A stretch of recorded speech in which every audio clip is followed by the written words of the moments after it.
ओम नमो भगवते वासुदेवाय। देखिए, आज का जो प्रसंग है अति दुर्लभ प्रसंग है। हर व्यक्ति की इच्छा होती है कि जब कोई बच्चा पैदा होता है तो उसका जीवन कैसा हो, फिर उसके बाद जब बड़ा हो जाता है, बूढ़ा होता है, उसके परिवार की इच्छा होती है कि इसकी मृत्यु के बाद इसकी जीवात्मा का क्या हुआ, इसको जीवन कैसा मिला। यह सब हमारे ज्योतिष शास्त्र और हमारे धर्म संस्कृति के ग्रंथों में लिखा हुआ है। सुनिए, बहुत ही दुर्लभ प्रसंग है।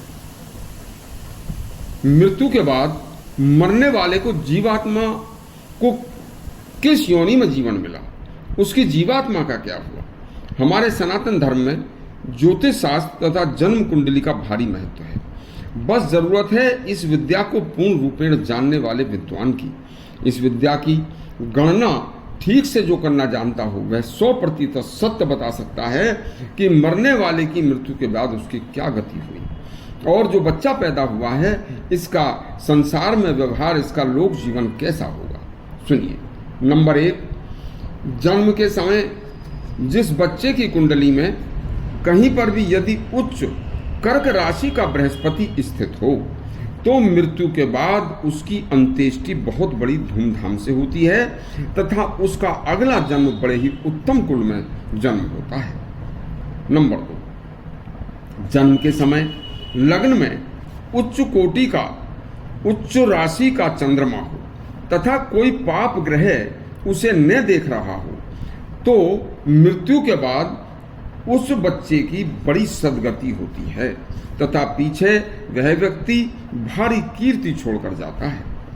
नंबर 3, जन्म के समय अष्टम भाग में बैठा राहु बच्चे को पूर्ण आत्मा बना देता है तथा वह अच्छे कार्य करते हुए जीवन भर और अंत में मृत्यु के बाद राजकुल में जन्म होता है।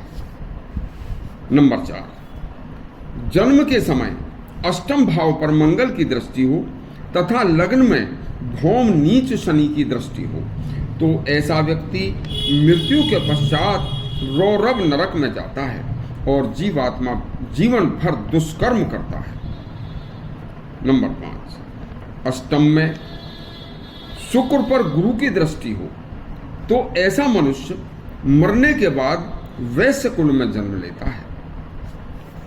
जन्म के समय अष्टम भाव पर मंगल और शनि दोनों ग्रहों की दृष्टि जन्म के समय हो तो ऐसे मनुष्य की अकाल मृत्यु होती है। उसे जीवन भर सावधानी बरतनी चाहिए और हरि नाम का जाप करना चाहिए, क्योंकि हरि नाम का जाप एक ऐसा कार्य है जो बुरे से बुरे समय में भी काम आता है। नंबर 7, जन्म के समय शुभ या अशुभ किसी भी ग्रह की दृष्टि न हो, न अष्टम भाव में कोई ग्रह बैठा हो तो ऐसा मनुष्य मरने के बाद सीधा ब्रह्मलोक को जाता है। नंबर 8, जन्म के समय उच्च का गुरु चंद्र को पूर्ण दृष्टि से देख रहा हो और अष्टम स्थान में ग्रहों से खाली हो तो ऐसा व्यक्ति जीवन भर धार्मिक कार्य करते हुए पूर्ण आत्मा सद्गति को प्राप्त होता है। नंबर 9, जन्म के समय कुंडली में 4 ग्रह उच्च के हों ऐसा व्यक्ति मरने के बाद श्रेष्ठ मृत्यु को प्राप्त होकर अपने पीछे कभी न भूलने वाले कार्यों की एक बड़ी लिस्ट छोड़कर जाता है और मोक्ष को प्राप्त करता है। नंबर 10, जन्म के समय एकादश भाव में सूर्य बुध हों, नवम भाव में शनि, अष्टम भाव में राहु हों तो ऐसा व्यक्ति भी अच्छे कार्य करता हुआ मरने के बाद मोक्ष को प्राप्त करता है।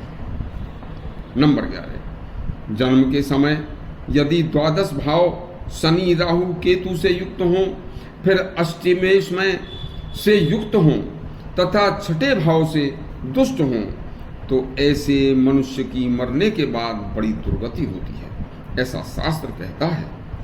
नंबर 12, जन्म के समय गुरु लग्न में हो, शुक्र सप्तम में हो, कन्या राशि का चंद्रमा हो, धनु लग्न में मेष का नवांश हो ऐसा व्यक्ति मृत्यु के बाद परम पद को प्राप्त होता है।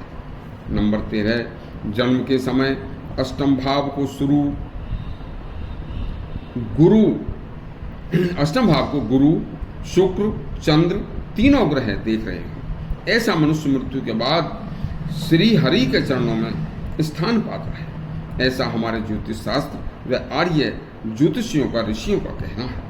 यह प्रसंग मरने के बाद के भ्रम को दूर करने वाला, बच्चा कैसा होगा, विद्वान होगा या बुरा होगा, अच्छा होगा, विद्वान ज्योतिषी इसे अवश्य जन्म कुंडली बनवा कर सत्य सत्य बता सकते हैं और उसका कुछ पूरा जीवन उसे जैसा मिलेगा वह सब मिल जाएगा।